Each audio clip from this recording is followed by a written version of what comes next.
Buenas tardes a todos, en particular a los destinatarios de nuestras clases, que quiero hacerles alguna advertencia antes de seguir los cursos, y es la siguiente.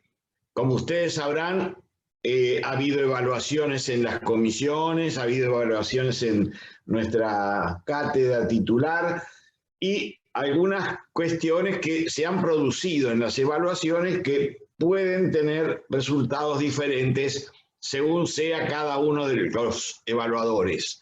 Naturalmente, ustedes, alumnos, tienen que saber que nuestro propósito es exclusivamente en la evaluación tratar de lograr que superen algunos obstáculos que son imprescindibles para llegar a tener a fin de año la materia concluida. Esta explicación la doy, como la he dado en otras oportunidades, para apoyar el trabajo de los docentes que tienen a cargo las comisiones.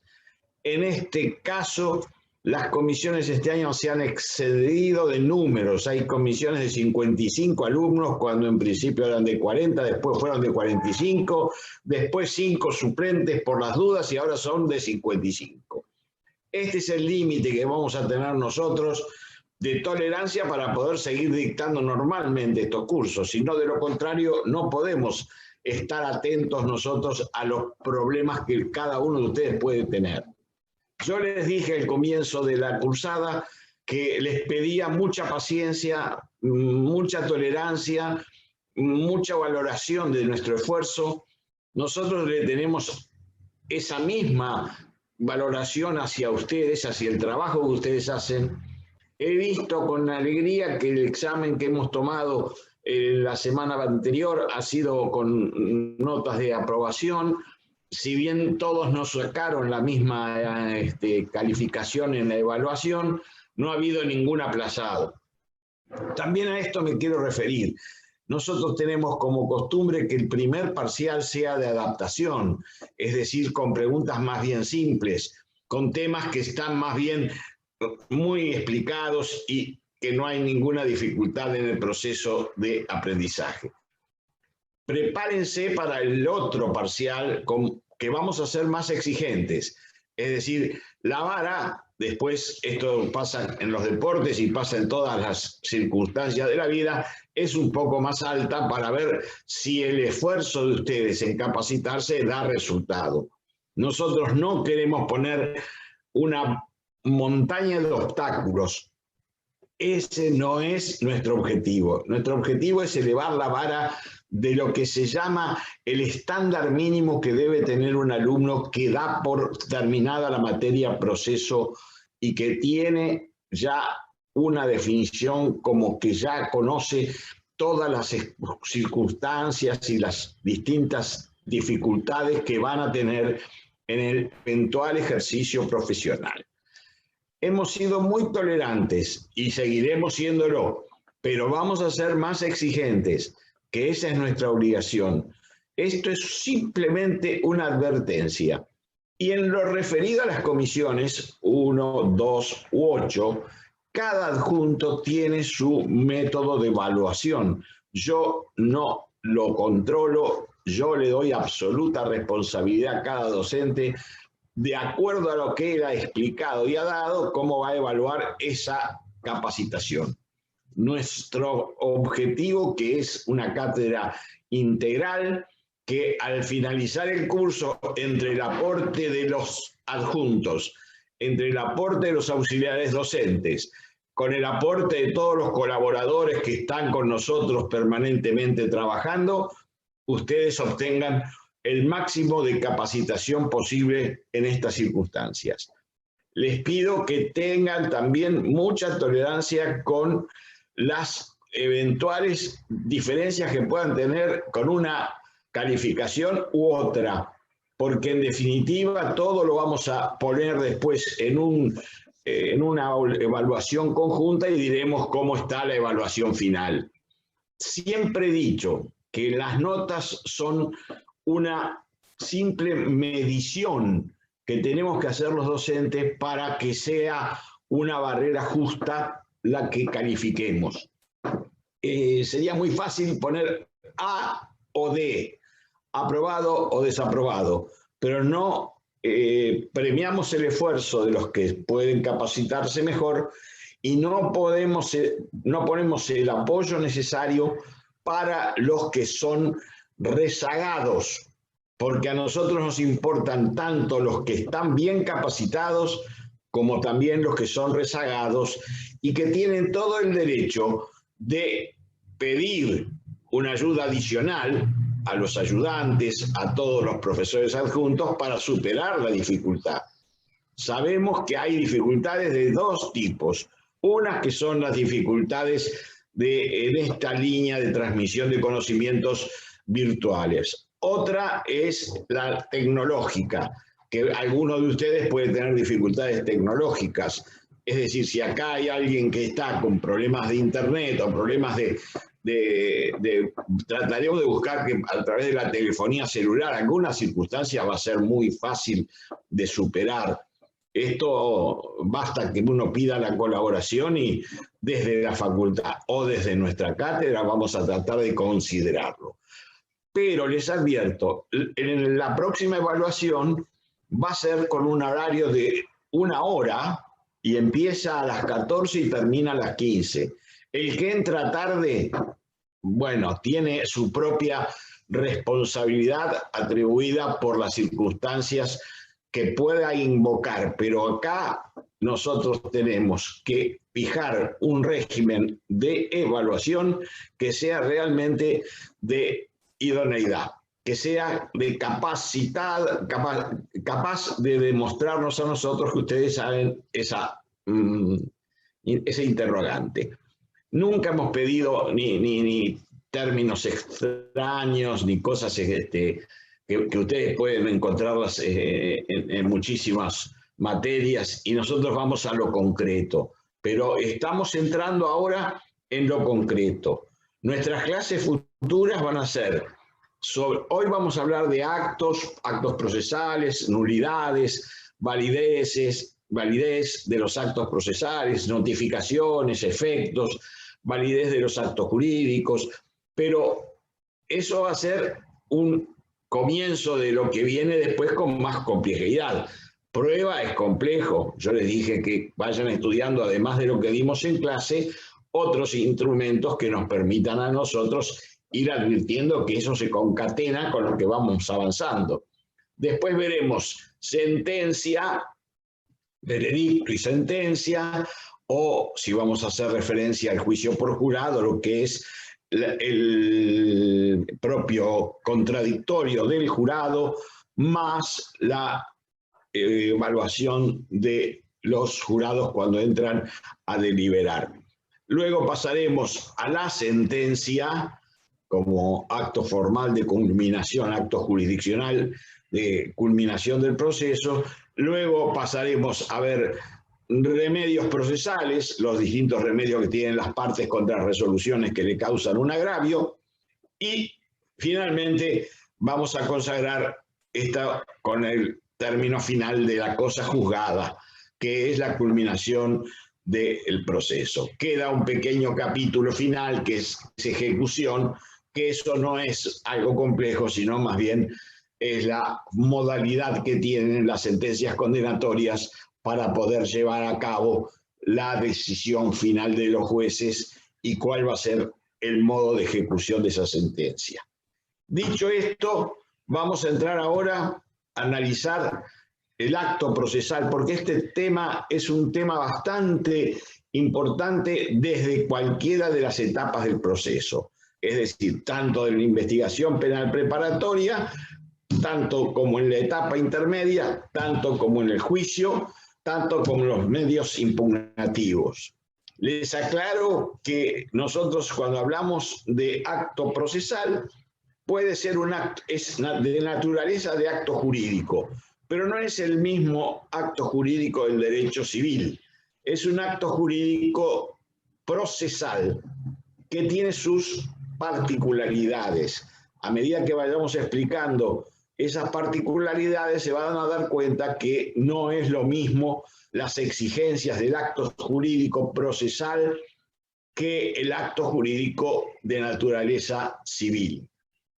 Por lo pronto, aquí el acto jurídico puede ser emanado por las partes, puede provenir de las partes, puede provenir de los órganos jurisdiccionales y aún de terceros que están ligados al proceso, que son destinados a crear, a modificar o a extinguir efectos procesales. Por eso es que este acto jurídico tiene una triple o cuádruple función. En primer lugar, la función es constitutiva, porque se constituyen las partes cuando ingresan al proceso, se constituyen como tales, es decir, van a ser ligadas a lo que se llama legitimación, va a ser ligado a lo que es el concepto de parte, contraparte, tercero. ¿Se acuerdan de aquella definición tan fácil que les dije? Parte es quien pide o contra quién se pide o en nombre de quién se pide. Y tercero es más fácil todavía para recordar, son todos aquellos que no son partes. Hay distintas clases de terceros en el proceso y por eso los actos pueden provenir aún de esos terceros. El particular damnificado, por ejemplo, es un tercero y puede cumplir actos procesales y si se incluye en el proceso va a tener que adjudicarse su propia responsabilidad, primero temporal. ¿Por qué digo temporal? Porque el particular damnificado puede presentarse en el proceso, pero no puede presentarse cuando él crea que le va a resultar más conveniente, porque los actos que se han realizado con anterioridad preservan su valor aun cuando él haya decidido presentarse antes de la elevación de la causa a juicio. Y no puede pedir la retrogradación de los actos ya cumplidos, porque como dijimos cuando hablamos de la definición del proceso, que era una serie concatenada de actos entre cruzados, y esta concatenación de actos entre cruzados permite hablar de los términos de preclusión y decaimiento. Es decir, la preclusión es el cierre de un acto para dar comienzo a otro acto, es decir, que implica o importa, por un lado, la clausura de esa etapa para permitir el pasaje a otra etapa subsiguiente. Y el decaimiento hace el decaimiento de la posibilidad de realizar un acto cuando ya no es posible realizarlo. Es decir, aquel que se olvidó de presentar una prueba, señor, su derecho ha decaído y usted ya no puede venir al proceso, salvo los casos excepcionales que admite el código cuando se trata de una prueba nueva o un hecho que recién se descubre. Bien, dicho esto y vinculado a la prueba, a los actos jurídicos, los actos tienen efectos constitutivos de conservación, de modificación y de extensión. ¿Cuáles son los elementos de los actos jurídicos? Son tres, siempre el término tres parece paradójico, pero aparece siempre en el proceso. El primero, los elementos, los sujetos. El primer ingrediente de los elementos, el sujeto. Tiene que ser un sujeto capaz, no puede un incapaz sino a través de su representación, pero un sujeto capaz para estar en juicio. Tiene que estar, además de ser capaz, estar legitimado y en muchos casos tiene que tener necesariamente el patrocinio letrado. Esto que se llama patrocinio letrado es que por la ley 5827 ningún trámite se dará curso, salvo una excepción, si el acto no viene acompañado de la firma de un letrado patrocinante. El objeto de como otro elemento del acto siempre son actos lícitos, actos admitidos por la ley.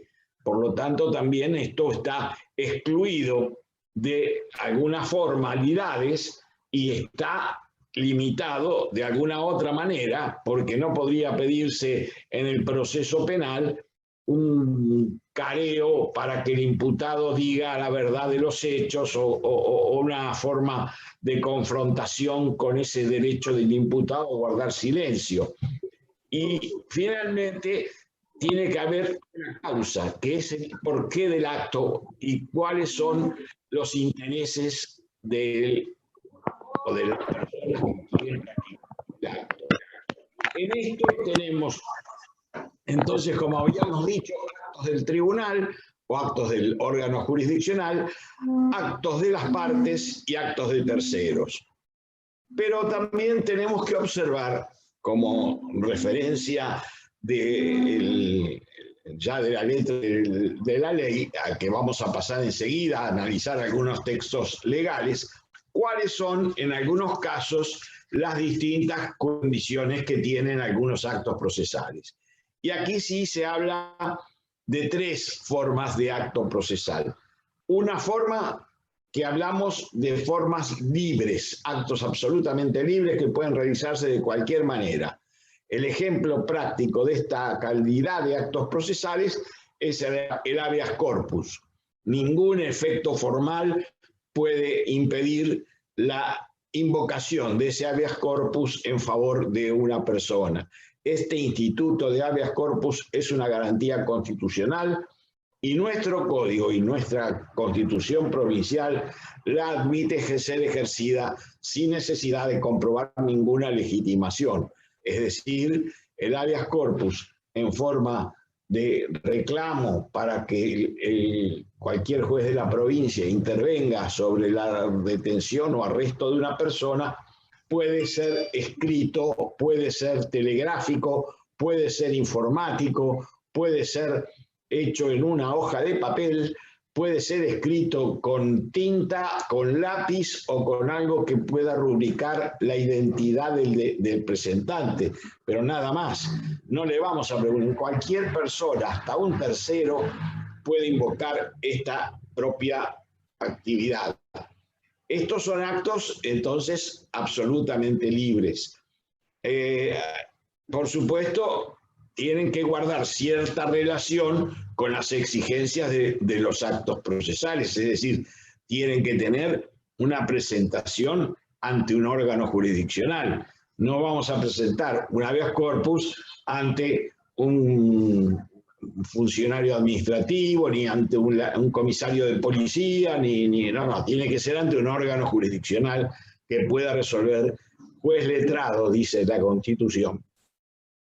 Luego tenemos los actos realizados por las partes, que esto sí está en propio beneficio e interés de las partes de que tengan efectos que contengan todos los requisitos formales para que los actos puedan tener trascendencia. Y los actos de las partes es la parte actora, la parte demandada, el fiscal en el proceso penal, el acusado y su defensor en el proceso penal, y en el proceso civil el actor y el demandado.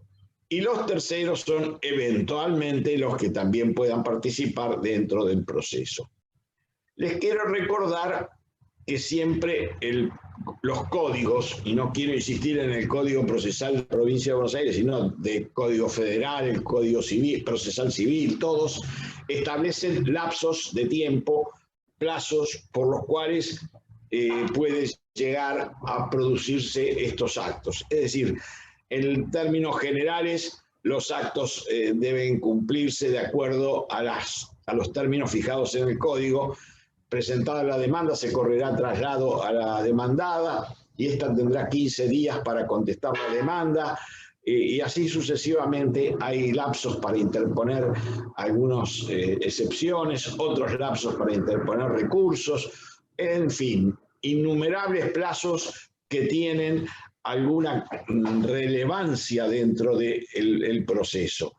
Y hay plazos que no son naturalmente perentorios, es decir, que pueden extenderse si alguien no ha llegado a objetar la extensión del plazo para que pueda cumplirse aún fuera del plazo y el acto sea válido.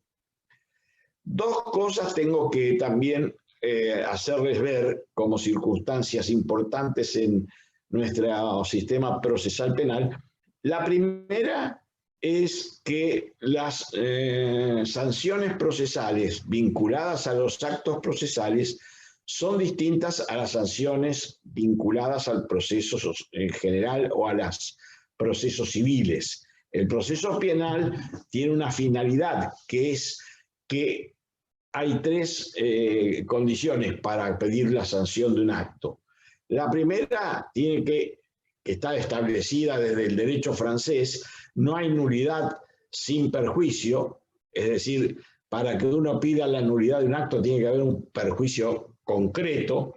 En segundo lugar, no hay nulidad por el solo beneficio de la ley y no hay nulidad sin texto, es decir, cuando el texto no lo admite, no vale interponer nulidades porque en general las nulidades del proceso penal son nulidades siempre relativas, salvo las absolutas que se dan cuando se trata de la transgresión o violación de una garantía constitucional. Estas nulidades que son de naturaleza absoluta las puede declarar incluso el juez o el tribunal de oficio. ¿Por qué? Porque ya aquí no estamos en una simple transgresión o simple falta de algún recaudo del acto, sino que son actos insanablemente nulos. En teoría, a veces también se hablan de algunos actos también de naturaleza, actos inexistentes. Por ejemplo, una sentencia que no tenga la firma del juez es un acto inexistente. Claro está, va a ser nulo por inexistencia, es decir, no llegó a tener trascendencia. Para que un acto pueda tener trascendencia, tiene que tener naturalmente el requisito máximo, que es que esté firmada y ratificada por el actuario esa firma del juez. El actuario es el secretario que tiene todos los jueces, todos los tribunales, o el auxiliar letrado, en virtud del cual da certificación de que los hechos que han sido documentados han pasado de la forma que se establece. Por ejemplo, en el juicio oral que vamos a ver más adelante, en el trámite del juicio oral, el tribunal lleva un acta redactada por el secretario del tribunal o del juez unipersonal, es exactamente lo mismo, y en esa acta se van haciendo constancias que son documentales y que sí tienen un significado altísimo. Incluso la reserva de recurso de casación formulada en el acta cuando se ha producido una transgresión en el debate o en el plenario del juicio oral. Eso lo volvemos a explicar, lo vamos a volver a señalar en el momento que tomemos las exposiciones sobre el juicio oral. Cuando hablamos de las actas, tenemos que hablar de las reglas generales. Están desarrolladas en el artículo 117 del Código Procesal de la Provincia de Buenos Aires y que evidentemente está establecido qué debe contener un acta, qué debe formalizarse en un acta judicial. En primer lugar, tiene que contener lugar y fecha. Segundo, una cosa que es sobreabundante, debe estar escrita en el idioma español, que es el idioma donde se describen los actos procesales. Hay ahora una ley que establece que las resoluciones judiciales y los petitorios en los procesos sean de la forma más común y regular y no se use un lenguaje extravagante que no sea entendible por las partes o por ninguna de las personas que participan en un proceso. Esto hay que tenerlo en cuenta, hay que utilizar el vocablo con la significación que tiene en nuestro idioma español. Y en cada uno de estos actos que van a haber muchos de los actos que estamos hablando en la etapa penal preparatoria, que tienen que observarse determinados requisitos formales. Y allí estamos hablando de actos ya no de naturaleza permisiva, de libertad de forma, sino de actos estructuralmente formales. Y aquí ya no hay una forma más libertaria, sino que es una forma legal. El acta tiene que contener lugar, fecha, hora en la que se celebra, debe contener nombre y datos personales de todos los intervinientes, debe ser puesta en consideración y leída y firmada por todos los participantes del acto, debe tener todas las reglas de seguridad que esa acta tiene que llevarse a cabo. La verdad es que muchas veces, por omisión de las formalidades, llegamos a tener dificultades muy serias de darle supremacía y validez a esa acta. ¿Por qué? Porque alguien que fue mencionado en el acta no la leyó ni la suscribió, o porque algo que se dice en el acta no contiene una manifestación que pueda ser idónea para el acta. Por ejemplo, la autoridad policial, que en general son los que redactan, esto hay que ser sinceros, en nuestra realidad policial, la primera autoridad que llega a algún lugar del hecho, cuando estamos hablando de un delito que recién se comete, es la autoridad policial. Y la primera que tiene que elaborar el acta para que no se pierdan los valores de las circunstancias, tiempo, lugar, es el funcionario policial. Ahora, si esa acta después la firma alguien que no estuvo en el lugar, o por desprolijidad se olvidan de hacerlo firmar a todos los participantes del acta, el contenido de esa acta va a perder validez. Recuerden el fallo que vimos la vez pasada sobre el reconocimiento fotográfico que les habíamos señalado, que parecía que sí, que había sido anoticiado el imputado. No, si hay actos que son importantes, tienen que estar certificados, y de lo contrario, certificar por qué no hay personas que puedan dar validez a esa acta. Por ejemplo, las actas deben ser firmadas por 2 testigos.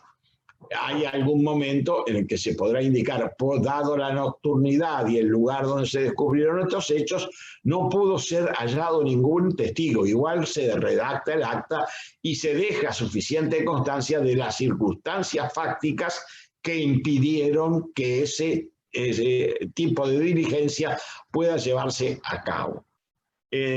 También tenemos que ver que además, esto lo dice el 118, ¿no? de los contenidos formales que tiene, y que fueron recibidos en ese momento, y la culminación de la sentencia, de la diligencia, perdón, la culminación de la diligencia debe ser leída en voz alta y firmada por todos. Y si alguien no supiese firmar, o puede que sea con dificultades de alguna naturaleza, será leída y la ratificará un testigo como el asentimiento que esa persona ha dado de la realidad de ese acta.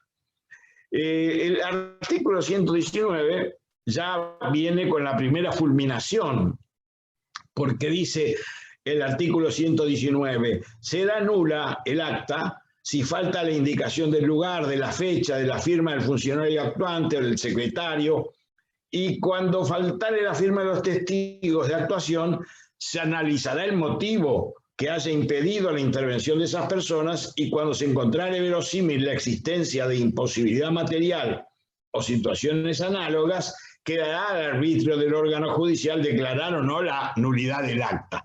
Quiere decir que sí, hay casos excepcionales, pero un hecho que ocurre en pleno centro de la vía pública, no es posible que no haya un testigo para observar la presencia de un secuestro o de una diligencia fotográfica o de lo que fuere, porque naturalmente el cargo de ser testigo en un acto policial o judicial es obligatorio. No es voluntario, ¿quiere ser usted testigo? No, usted venga para acá que tiene que realizar juramento de ley y decir todas las circunstancias que se están extendiendo en este acto, porque mucho de esto tiene valor después cuando esos testigos van a tener que ser particularmente citados al juicio a declarar para ver lo que vieron. Yo insisto muchísimas veces en estos déficits, porque naturalmente cuando llegan actos de esta naturaleza se han hecho imposibles algunas veces darle o otorgarle validez al acto. Es decir, que esto cae casi como una prueba esencialísima y muchas absoluciones no son por culpa de los jueces, sino son por culpa de los que revelaron y relevaron, perdón la palabra, relevaron las distintas huellas y datos, porque eso tiene que figurar en un acta, si no, de lo contrario, todo sería muy fácil de simplificar y hacer adjudicaciones imprecisas y evidentemente no son de entidad para ratificarlas en este momento. Las reglas sobre nulidades, como les dije hoy, son reglas relativas. ¿Y por qué digo son relativas? Porque el único artículo que es importante es el 203, que ya se los anticipé. Deberán ser declaradas de oficios en cualquier estado y grado del proceso nulidades que impliquen violación de normas constitucionales con obligación de fundar el motivo del perjuicio. Esto es insanablemente nulo, porque no se le ha hecho saber al imputado ni siquiera los delitos que se le imputan, porque no se le ha tomado la declaración indagatoria, porque no se le ha dado lugar a conocer los elementos probatorios que obran en su contra. En muchos casos, esto viene incluso de la jurisprudencia de los Estados Unidos. Hubo un caso de un latino que al momento de su detención, la policía que lo interceptó no le advirtió que podía guardar silencio y que todo lo que diga podía ser usado en su contra. Y la Corte Suprema de los Estados Unidos dijo, esa omisión a esa regla constitucional que tiene que ser advertida por la persona que procede a un arresto, a una detención, no lo ha hecho. Esto es absolutamente nulo, viola todas las garantías y anula el juicio. Y así sucedió en los Estados Unidos y así sucede muchas veces en la Argentina, en nuestra provincia, y muchas veces los medios de comunicación dicen, pero por una formalidad de no haberle hecho saber esto, haber hecho saber... Bueno, las leyes son para cumplirlas, y si hacemos el procedimiento por gente que no tiene formación ni siquiera para poder realizar una advertencia, bueno, estamos en problemas, como por ejemplo las formalidades de la declaración de la recepción del 308, es decir, cómo debe procederse a la indagatoria del imputado por parte del fiscal. En primer lugar, tiene que haber sido noticiado de las causas por las cuales está sujeto al proceso, tiene que haber tenido posibilidad de conectarse con un defensor, tiene que tener la asistencia y avisarle que tiene derecho a guardar silencio y que advertirle que todo lo que declare puede ser usado en su contra. Y además hay que exhibirle y detallarle qué delito concreto se le imputa, porque alguien no le puede decir, le imputamos la violación al Código Penal. Tiene unos cuantos artículos el Código Penal, se imaginan que el imputado no sabrá si será por estafa, defraudación, robo, hurto, homicidio, violación, abuso sexual. Esto es elemental para ejercer el derecho de defensa. También tenemos que pensar que las nulidades tienen que ser articuladas en la etapa penal preparatoria durante la tramitación de esta etapa, porque puede ser que hayan quedado compurgadas aquellas nulidades que son susceptibles de convalidación. Por ejemplo, si un acta no tiene específicamente la hora en la que se realizó, pero se puede colegir esta circunstancia en el acto inmediatamente anterior y inmediatamente posterior, es subsanable. O cuando se dice, se hace mención a alguna circunstancia que puede ser obtenida de otro modo. Pero particularmente acuérdense, y fundamentalmente en el proceso penal, que las nulidades deben ser siempre con aquel principio de texto legal. Es decir, no puede haber una nulidad por la nulidad misma. Tiene que haber un perjuicio. Si no hay perjuicio, no hay nulidad por la nulidad misma. Y no hay nulidad sin un texto que lo establezca. El código en el artículo 202 habla de las distintas condiciones que tiene que tener las disposiciones del código para el nombramiento del tribunal, la capacidad y constitución del juez, la intervención del Ministerio Público, la intervención y asistencia del imputado y su defensor, la intervención y asistencia y representación de las partes civiles. Todo esto está previsto para que no se pueda omitir durante el proceso. Válgame la reiteración. No vamos a decir que en un proceso se olvidaron de notificar al defensor que se iba a realizar un determinado acto. Por ejemplo, si se va a hacer un examen pericial y hay una persona detenida, es necesario anoticiarlo previamente que se va a hacer un examen pericial para que ésta pueda designar peritos a sus costas y las pueda llegar a observar o colegir. Y en algunos casos el imputado quiere estar presente para que se pueda determinar la actuación de los peritos. Además, el imputado puede presentar pedidos de peritos de su parte. Esto lo habrán visto en estos hechos de último tiempo, los que son de público conocimiento, que los imputados presentan pedidos de pericias privadas, que son también atendibles.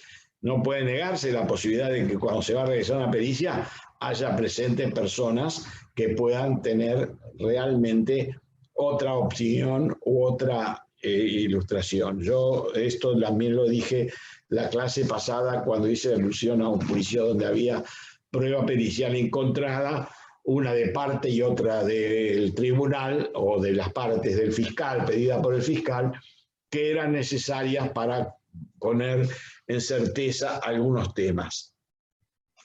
Siempre que el órgano jurisdiccional encontrase una nulidad, va a tratar de buscar una forma de sanearlo, es decir, sin que pueda retroceder el procedimiento ya cumplido. ¿Por qué digo esto?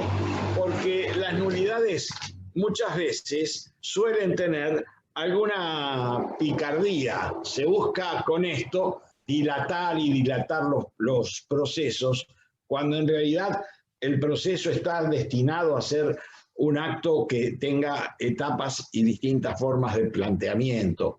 Si el defensor propuso un testigo o el fiscal rechazó en la etapa investigativa un testimonio, hay un momento antes de la elevación a juicio, con el cierre de la etapa penal preparatoria, donde el juez de garantías puede resolver, darle vista al fiscal general para que se admita la prueba que está pidiendo alguna de las partes para su realización.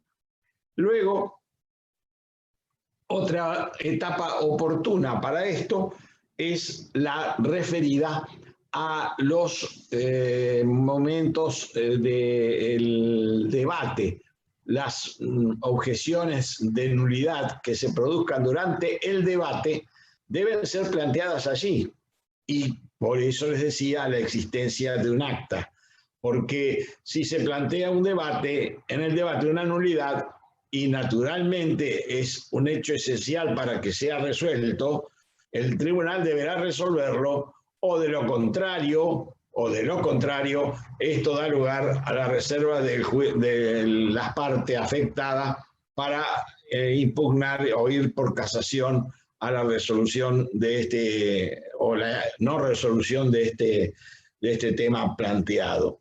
Esto ya nos lleva a una particular, naturalmente, visión de las nulidades, y también las nulidades pueden ser planteadas y resueltas por un órgano superior. Muchas veces se anula la sentencia, se casa y se dicta una nueva sentencia, esto es tema de casación, ya vamos a verlo, o se anula y se devuelve al tribunal anterior para que dicte una nueva resolución, o que con jueces hábiles dicte una nueva resolución. Esto pasó en el fallo Casal, donde la Corte anuló por no haberse cumplido el doble conforme y ordenó nuevamente, anuló la sentencia y ordenó un nuevo fallo por jueces hábiles, que son los que ya no pueden intervenir, los que ya intervinieron anteriormente,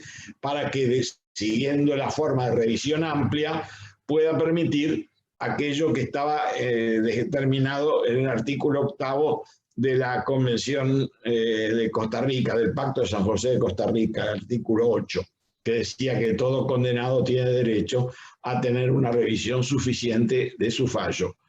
Esto nos ubica muy claramente que la nulidad tiene un efecto casi destructivo, ¿no? O sea, se anula y se casa, o se anula y se manda de nuevo a producir el efecto que tiene este acto procesal. Yo les pido que para este tema lean mucho el código, porque van a encontrar requisitos increíbles que tiene el código.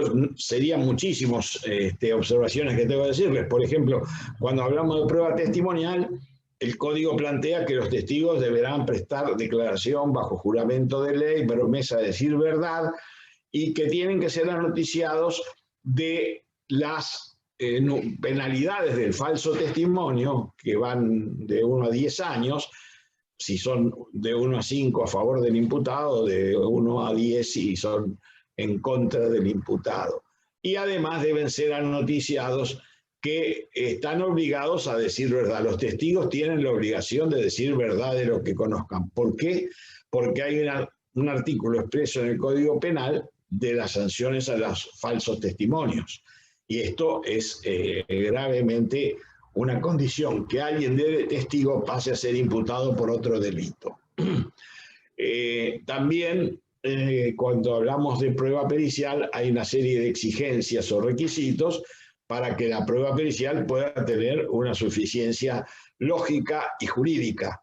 No podemos hacer una obtención de una prueba sacada del lugar del hecho sin la debida cadena de custodia, es decir, el eslabón ininterrumpido de cadena que debe tener ese acto hasta la producción pericial.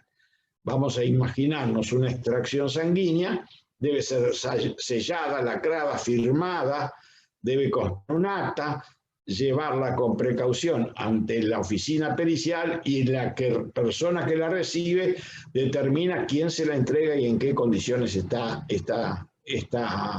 esta prueba, porque cuidado que una prueba que pueda tener falta de alguna legitimidad de origen no va a poder ser atribuible después esa prueba en condiciones adversas al acusado o al procesado. Bueno, cansado un poco la tarde de hoy y no quisiera extenderme más allá de lo que les dije a la introducción. Vamos a seguir adelante de aquí hasta fin de año. Esto no tiene regreso, estamos todos comprometidos con este sistema de educación a distancia, y naturalmente les pedimos firmemente a ustedes, alumnos, que hagan un esfuerzo muy particular para poder sobrellevar esta materia hasta el final. No vamos a hacer ninguna cosa que los sorprenda, pero sí les tenemos que advertir, hay que estudiar en esta última etapa, porque vienen cuestiones muy esenciales, y las pruebas de evaluación van a ser con una forma más rigurosa, porque naturalmente la primera lo fue con menos rigurosidad, naturalmente por ser la primera intervención que ustedes tenían en una evaluación de parcial. Pero la segunda, es mi deber avisarles, hay que prepararse con más estudio, porque además les va a venir bien tener suficiente capacidad y poder resolver las cosas de una mejor manera. Yo les deseo suerte en esta etapa que van a seguir transitando, y háganse cargo de las palabras que dije al comienzo, que son para dejar bien clara cuál es la posición de nuestra cátedra con todos sus integrantes, y en todas las situaciones ustedes tienen derecho también a hacernos conocer. A mí, en cualquier circunstancia, me mandan un mail y yo me pongo a disposición de ustedes para resolver conflictos, pero no generemos conflictos innecesarios. Gracias y buenas tardes.